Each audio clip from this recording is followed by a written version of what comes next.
today as we jump back into this 52-day journey. I didn't know if I wanted to call today Recognize My Role or Just Do It. I think many times like we just sit around and we're waiting for this designated role to just kind of the clouds part, and then it's like, oh, and then you think, okay, that's exactly, the light shines down on that one thing, and you think this was my call, this is what I'm supposed to do.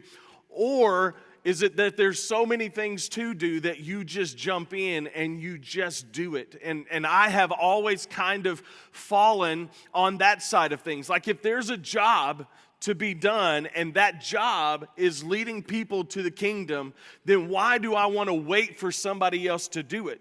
Like I would love as a pastor, I would love to give as many of the tasks that I do, I would love to give it away. Yesterday, I think, Friday, whenever it was, I believe that Tammy Emery saw or heard me trying to get the bacon and doing all of these different things, and she just said, let me do that. Man, like there are some great people in the kingdom that look at things and just say, I'm just going to do that. I'm just going to jump in, and they don't wait around for somebody else to do it, and maybe they don't even wait around for somebody to tell them exactly every little piece of the puzzle that needs to be done. I got to be honest, like I function more often, I function better with those people that just jump in. Because I don't tend to sit there and just dole out, okay, you do this and you do this and you do that. I tend to just jump in, and I hope that as I jump in, that other people will follow me in that process. Whether it's putting up a curtain, whether it's putting out chairs or whatever, I tend just to say, let's just do it. And so, I think that's when we first started coming out here. One of our deacons, he said, well, are you going to have a team setting up everything for you? Because you can't step on that stage and be sweaty. And I told him, I said, I don't know of a better way to step on the stage and to be an example than if I am sweaty and if I have just jumped in and helped do as many of those things, because I want people who will jump in. Like I want us all rowing in the same direction. I want us all passionate about the things of God. I want us all to be passionate about the area that we're in. Like I hope that today when you leave, if you're looking at eating somewhere, that you would eat somewhere in Roanoke, that just maybe, like if you have a waiter there or you meet some other people at the table, that you might even invite them to come and be a part of what's going on here. We have to be intentional. The days are too short that we have left on this planet to not be intentional and to love the people that are around us. And so that first week we kicked it off with Nehemiah, and we talked about perception is reality for so many people. And reality is reality, right? But for some people, like if they don't understand what goes on here, they don't understand maybe how much you enjoy coming, then until they come, they only have a perception of the last place they went to church or maybe the first place that they went to church, and they can't stand church that way. Maybe they just need to see that you have a passion about it, and that becomes their new reality, right? But reality is the world or the state of things as they are. And if you look at our world and you see the reality that we are in, then we realize that we need Jesus in this world right now, maybe more than ever in all of history. Because now we are seeing all kinds of people that are doing whatever their itching ears want to hear. They're hearing those things and then doing them. There are things that I had to deal with in student ministry that they did not teach me. They did not prepare me for those kinds of conversations in seminary. In seminary, I would never have had a training on how to have some of the most recent conversations that I had to have while working with students. Because the world is changing. There's so many things about our world that are so different now. Reality won't always paint a positive picture. It didn't for Nehemiah. He got the bad news. He didn't want to know that bad news, but instead, that bad news hit him anyway. Reality's plight usually calls us to fight. And for me, man, I want to, if it just means that I am out there and I'm knocking on doors or putting door hangers, if it's just a small handful of us, we're still going to do it, right? If I sit around and I wait for every one of us in the room to all be on board and to all go do an event together, then we might be waiting for a while because schedules aren't always going to line up. I'm just going to jump in and I'm just going to do it. And for those who want to jump in and those who have that passion, man, I just want you to know, if there's something that you want to do in your neighborhood, Don't wait on me to ask you to do it. Like, I will jump in. You've got a goal. You got a drive to do that. And if it takes some flyers, if it takes something for us to do it, guess what? When you come to me, I'm probably going to look at you and go, yes, let's do it. But that plight usually calls us to fight. The depth of the plight determines the depth of your prayers.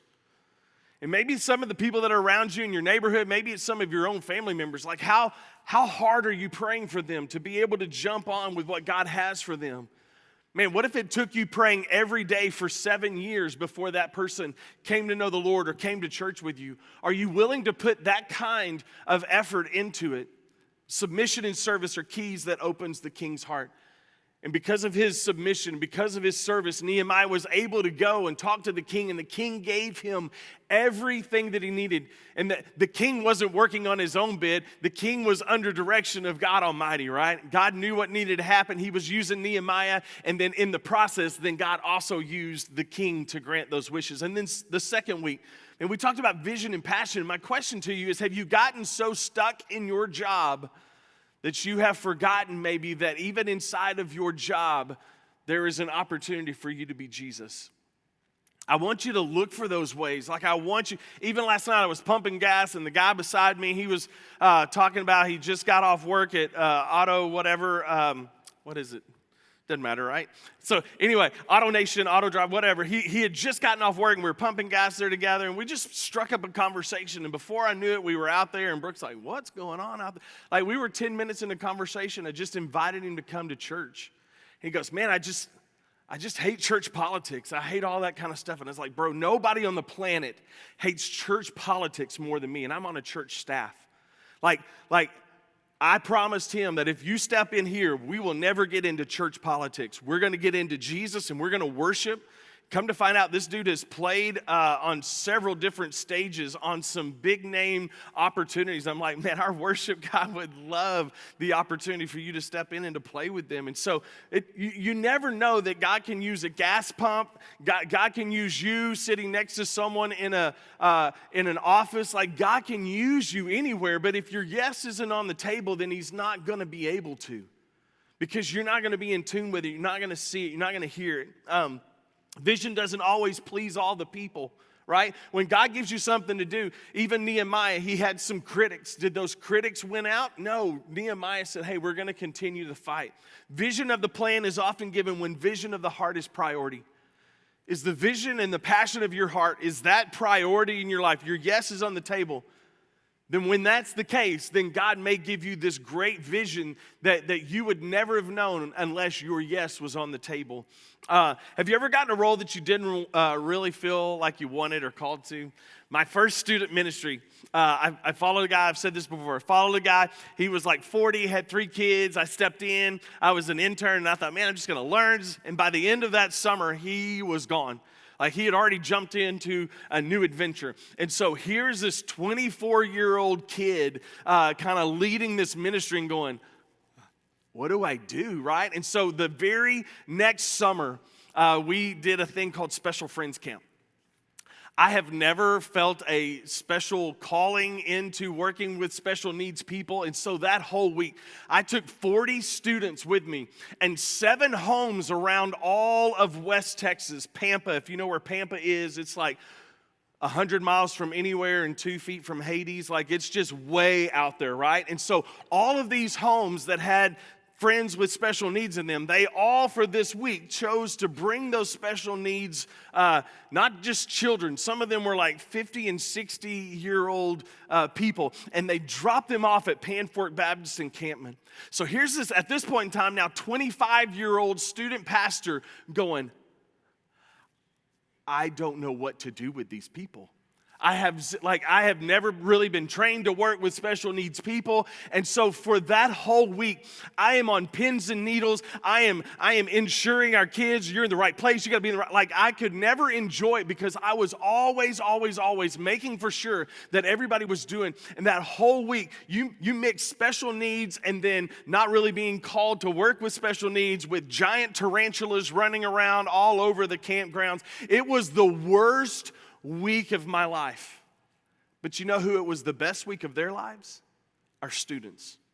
Our students loved it. Our students did everything. Our students, like when we would get the list of who was showing up, the list of some of the needs and things that they had, like it became really fun for me as the student pastor to try to figure out who gets to help Lisa who eats her own feces, right? Like, okay, so I'm going to give that job to this kid because this kid's given me the most grief in the last few months, right? And so we had to make our fun inside of that. When you aren't super called to something, it doesn't mean that you can't do what God wants you to do inside of that. Our kids had a blast doing that. We did that for 3 more years, not because I wanted to, not because I felt called to it, but because our students, our leadership students said, man, we love this. And I'm like, are y'all crazy? Like, there was nothing in me that wanted to go outside of seeing our students at work and loving these kids, loving these adults with special needs, and then seeing what God did each and every night and hearing their stories. And so you might be in the middle of something, a role, you might be there, and you may never really have felt that God had called you into that because you feel so awkward inside of it. That was me. That has been me multiple times. But if you can continue to hear God's voice and see Him at work, man, that's my thing. If I can hear God's voice and see Him at work, I can work in almost any environment. And I want you to be able to do that too. You may be in your workplace right now, and you may not understand why you're there. Listen for His voice. And if you can see Him at work, jump in. If you can jump into a conversation, do that. And so today we're in Nehemiah, and we're in chapter 3. Great passion and great vision aren't so great without action. Have you known those people maybe at times, and they are all talk? All talk. Blah, blah, blah, blah, blah. Like that's all they do. They talk a big game. They talk like they're going to change the world. They talk like they've got all of these great plans, and then nothing comes of it. That drives somebody like me crazy. Like that really does. It's like, okay, why are we going through all of this? Why are we doing these things or whatever? Like if we don't jump out and act on those visions and those plans, then why in the world would we even sit there and talk about them? But look at this, Nehemiah verse 17. Then I said to them, you see the trouble we are in. This is back in chapter 2. You see the trouble we are in, how Jerusalem lies in ruins with its gates burned. Come, let us build the wall of Jerusalem that we may no longer suffer derision. Then you look in verse 18, and I told them of the hand of my God, and that had been upon me for good, and also of the words that the king had spoken to me, and they said, let us rise up and build. So they strengthened their hands for the good work. And action. Action and faith together are a phenomenal combination. But if you're just sitting there and you're talking about things and you're not putting those things into action, man, people are going, hey, let's do something. Then you jump into chapter 3. Then Eliashib, the high priest, rose up with his brothers, the priests, and they built the sheep gate. They consecrated and they set its doors. They consecrated it as far as the Tower of the 100, as far as the Tower of Hananel. And so here's the deal. Talk is cheap. Saying and doing are most often so completely two different things for a lot of people. And you got people who talk a big game, and then you got people who will actually put actions to it. I'm going to flock to that end of things. Because I want to see at the end of whatever I'm working, I want to see that there was some success. I want to see that there was movement. I want to see, for me, like to do camp. Like I'm excited to be able to do camp this summer because my bet is that at some point in time, on one of those nights, God is going to break open on some kiddos' lives. And God is going to do something that only God can do. And I want to be there when He does it. I want to see it. I want to be a part of it because then when I leave there, I've got a story to tell of what God did and that I got to be a small part of that.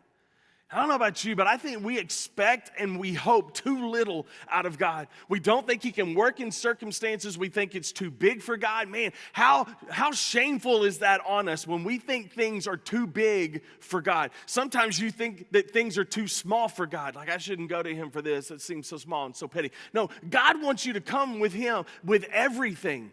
He wants to hear all of those things. Talk is cheap. Dream big dreams and follow through with them. If God puts it on your heart, then He's going to empower, and then He is going to give you all of the tools that you need. I've served with a lot of pastors in my life that talked a big game, but the follow through was pretty much poo. It really was. I want, like, if we're going to talk about things at North, if we're going to say, hey, let's do these things, man, I want us to jump all in. I want us to be excited about the task. I want us to be ready for it, just like these guys were. These guys were sitting on go. Like, are you sitting on go for the things to come?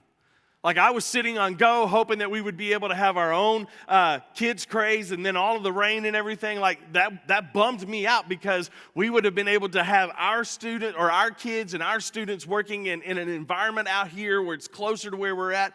But then things change, right? So it doesn't just say, hey, I'm not going to do it now. No, it says, hey, let's jump in. And then it was really cool, because then people like Chris Casey jumped in, and he got to lead not just our smaller group out here, but he got to lead all of the kids. 55 kids coming to know the Lord as coming to know Jesus as their personal Lord and Savior. Like, it's so amazing when we think, man, the rain has washed our plans away, how God says, hey, but watch this. But watch this. And so inside of this, big vision takes big action from the top down. And so we see it right there. The high priest, he led the way. He was the first to say yes. I want you to know, I'm always going to be the first to say yes. If John asks, can we do this at North? I'm probably always going to be the one. Even if I don't have the plan yet, I'm probably going to be the first one to say, our people are great for the task. They're sitting on go. Let's do it. Why? Because if we sit around and do nothing, these chairs are going to continue to be the same chairs that aren't full every Sunday, and empty chairs bug me. I hope they get to a place where they bug you. I hope you look at that and you go, man, so-and-so should be sitting right here. Hey, so-and-so should be sitting right here. And that you would continue to pray for these. Empty chairs bug the poo out of me. Like, I hate that this, I understand the front row. Bob, you're so faithful to sit in the splash zone. I understand the front row. But man, we've got these chairs. Let's fill them up. Let's ask God, would you do something in my life that people would look at what you're doing in my life and go, man, how can I be a part of that? I want whatever it is you're drinking, whatever it is you're eating, whatever it is you're smoking, I want that in my life. Hopefully what you're eating, drinking, smoking is Jesus, right? But I want to be a part of that. Man, is your life contagious enough that people look at you and go, there's something different about you? And they wonder what it is that's different inside of you. If not, turn up that volume. Man, turn up the smile.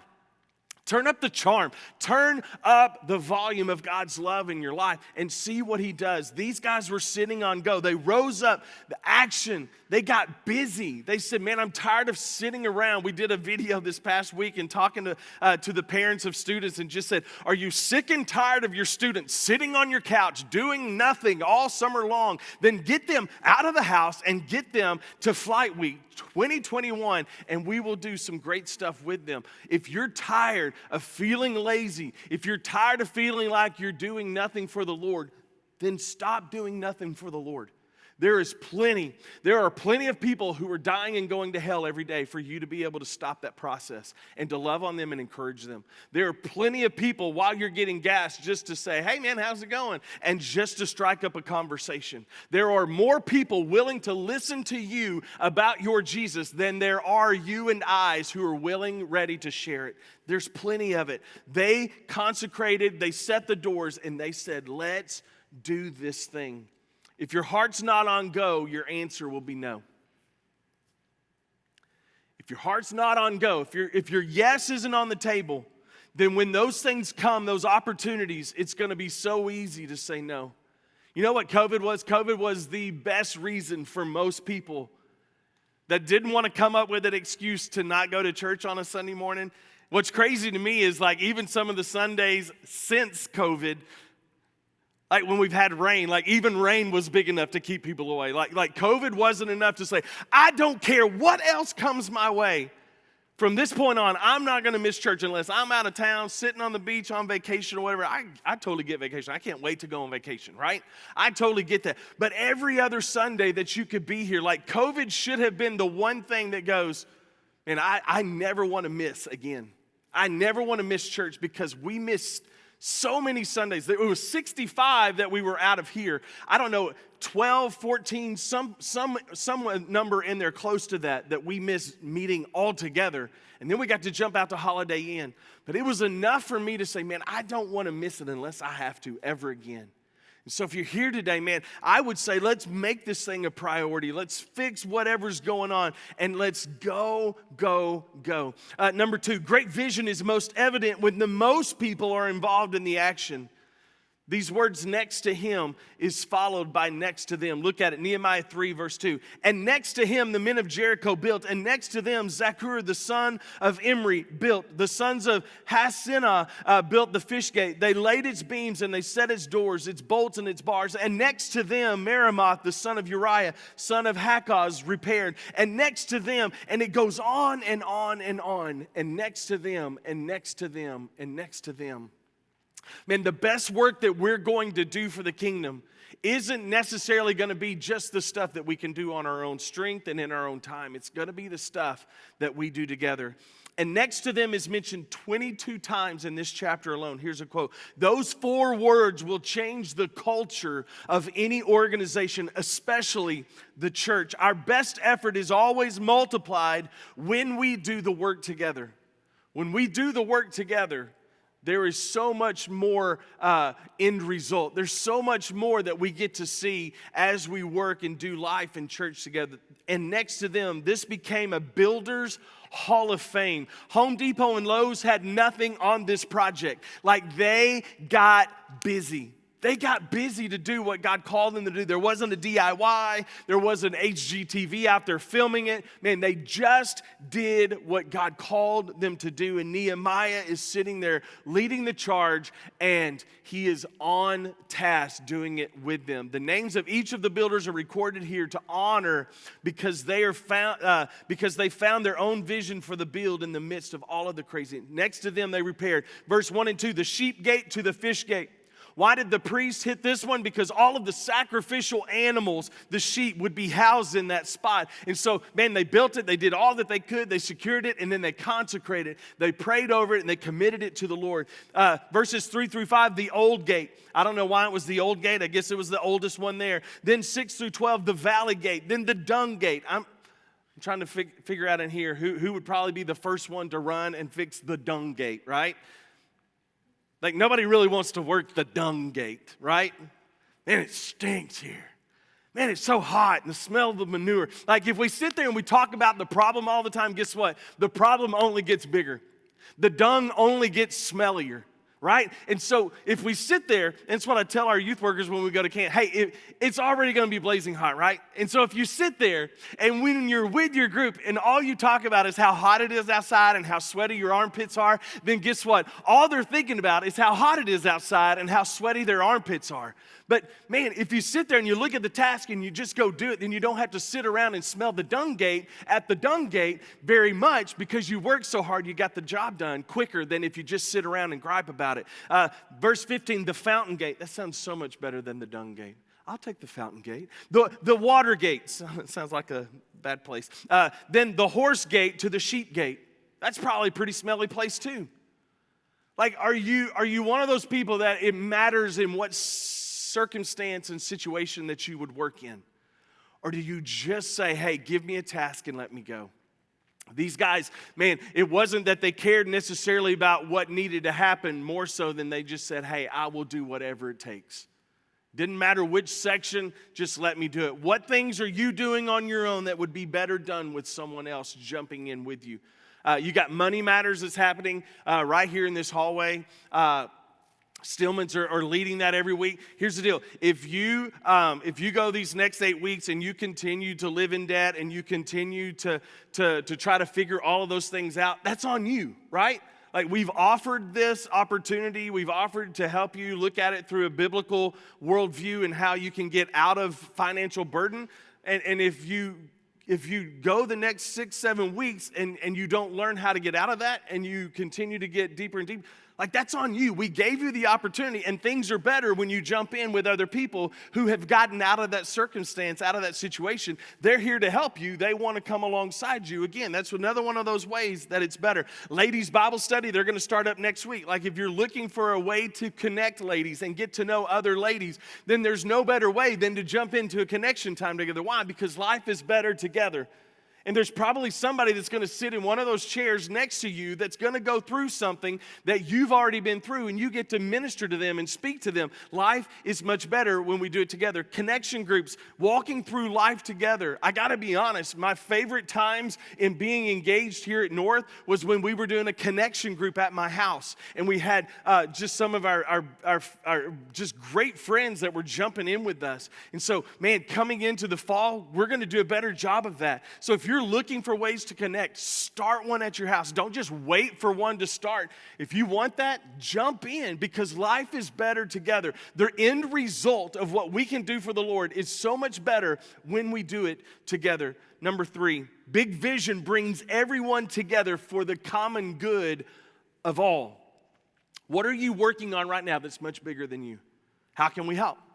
How can the church come alongside you? How can the church come alongside you where you work? How can we affect and influence change where you're at? How can we be there with you, even if we're not there with you all the time? Your family's a huge place, Dad.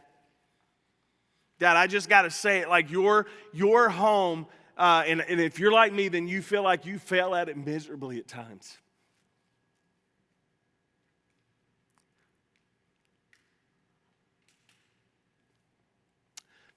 There's no better place to affect change than in your own home. There's no better place to show love than in your own home. There's no greater place to give care and concern than in your own home.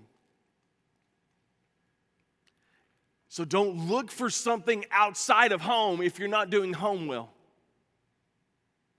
Just talking to myself right now, guys.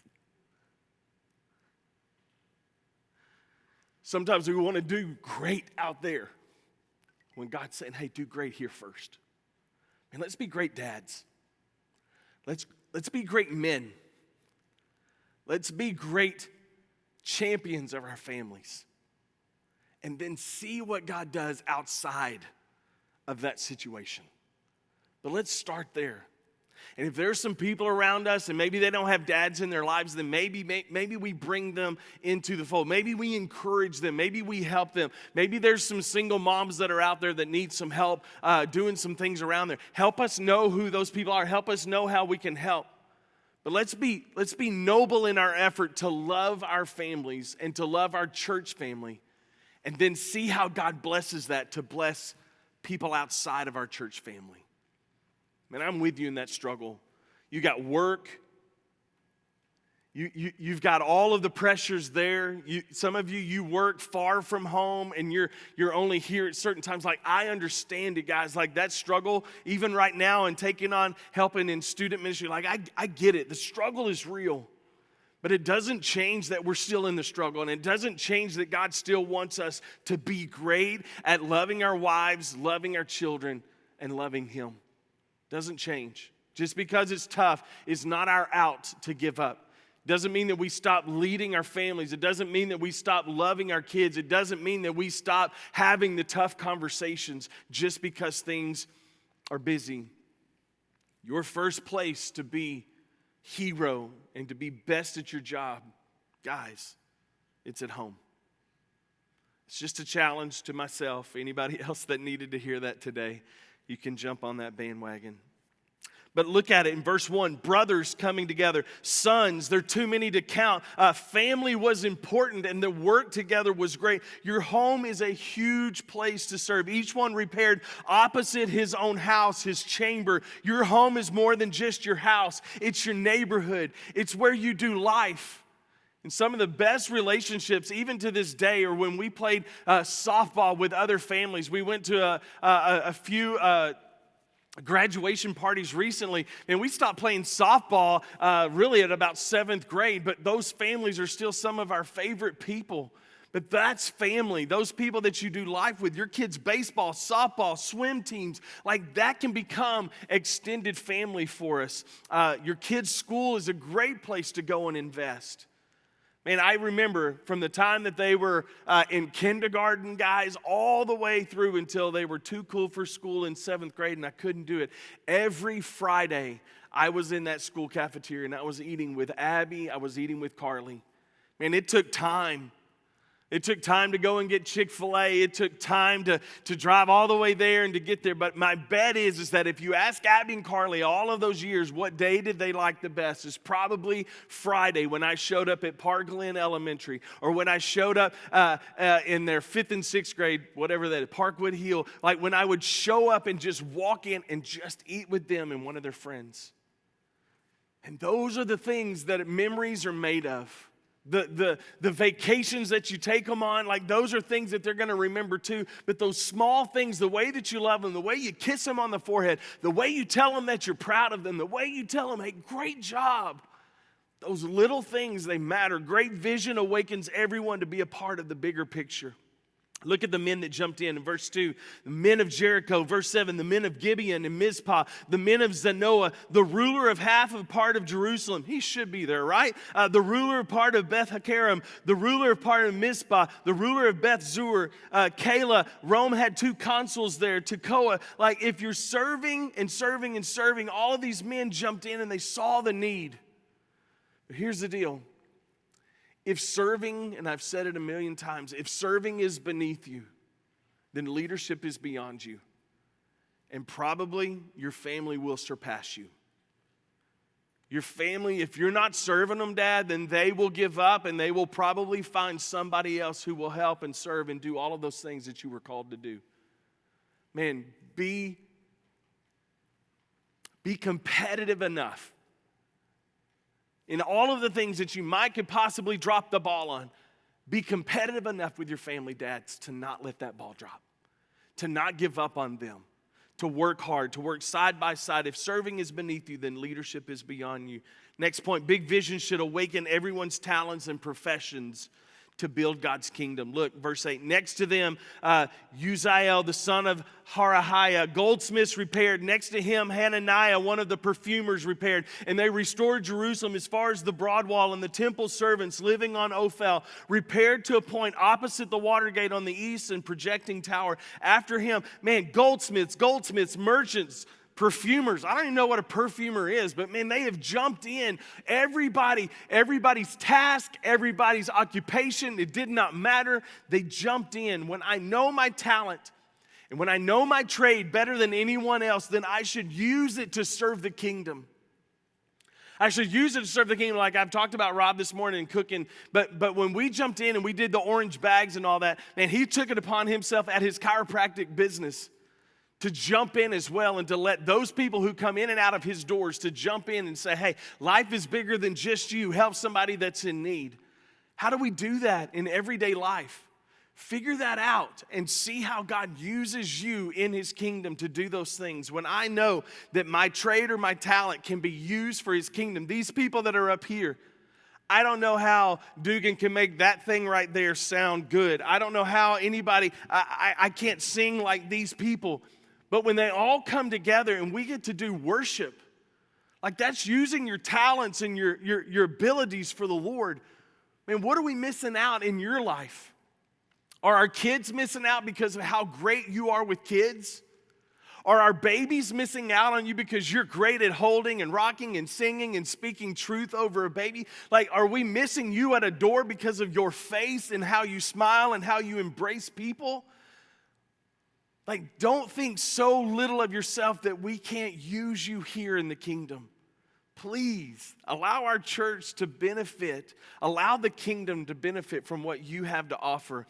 When I know those things are working in my life and I use them for God's kingdom, it's awesome. From the rubble of your life, God can use anybody and anything to get us to the place that he needs us to be.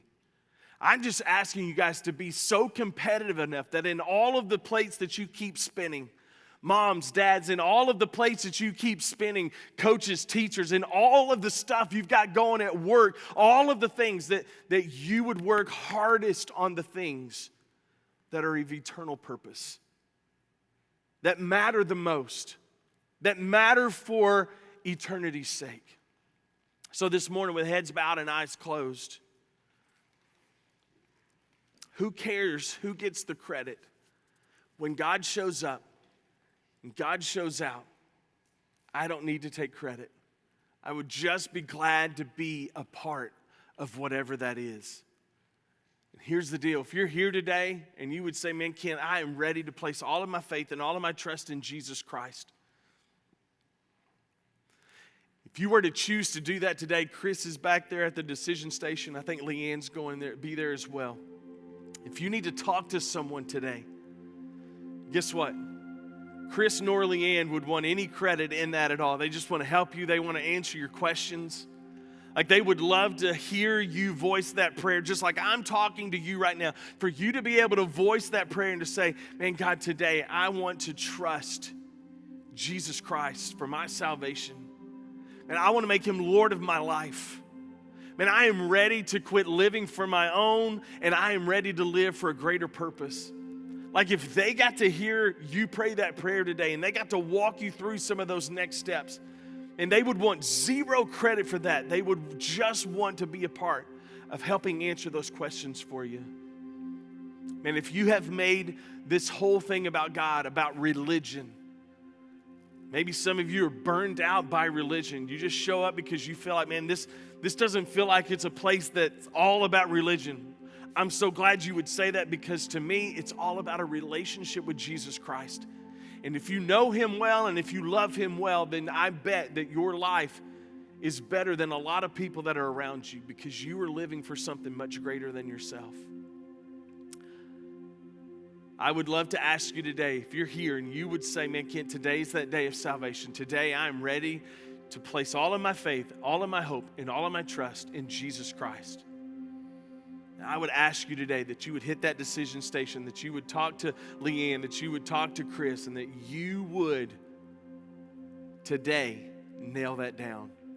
Great opportunity in front of you to be able to live the rest of your life and far into eternity for Jesus Christ and him alone. Maybe you've already done that and you're sitting there, you're going, man, I'm sitting here and, man, great message or whatever, but man, how do I jump in? How do I go to a next level in what I'm doing for the Lord? Put your yes on the table and don't make it brain surgery. Please. Don't make it religious. Don't make it brain surgery. Just put your yes on the table and then pray this prayer every day. God, today, how can I be used by you? God, as I go back to school, who are the people, the friends that I have, students that you would be able to invest in their lives and to say, hey, you need to come and you need to hang out with me and you need to be a part of this church. What are the talents that you have yet to invest in the kingdom with here? Jump in, put your yes on the table, and let's see how God can use those. That's what Nehemiah did. His burden, his passion, his vision, all of those things collided, and then he had his yes on the table already. And when that yes collided, man, God did something amazing. 52 days' time, this thing gets rebuilt. 52 days' time. So what you got today? What's weighing heavy on you today? Maybe you just need to talk to somebody. You can also do that over there at the decision station. I would love to talk to you if you need to talk today. What vision, what passion do you have that will help grow God's kingdom, that we as a church can jump in with you? Be praying about that this week, and let's see what God does in it. Dads, be busy this week loving your family. Be busy this week. Maybe you just need to say, I love you. Maybe you didn't hear it very much as a dad or as a child. But maybe your kids need to hear it from you now as a dad. Those 3 words change the course of someone's life.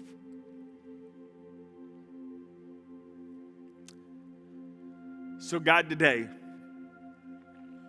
thank you for the great task that is in front of all of us, to be you, Jesus, with skin on.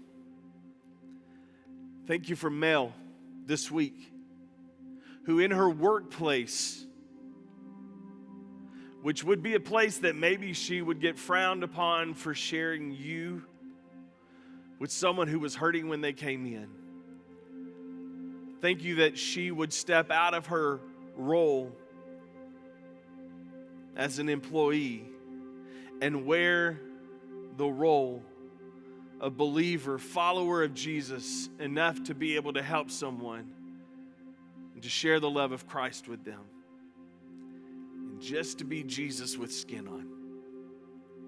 So God, today, help us to be that. Be our encouragement. Help us to find enough courage to put our yes on the table. Help us to see the places, the areas in our worlds, in our neighborhoods, in our jobs, in our own families, where we need to do a much better job of loving the people that are around us, of building up the kingdom where we live. Help us to do a better job of that here at North. Thank you for giving us a great space. Thank you for giving us all that we need for life and godliness through your Son, Jesus Christ, where he said that if I be lifted up, I will draw all men to myself. And that he was hung high on a cross,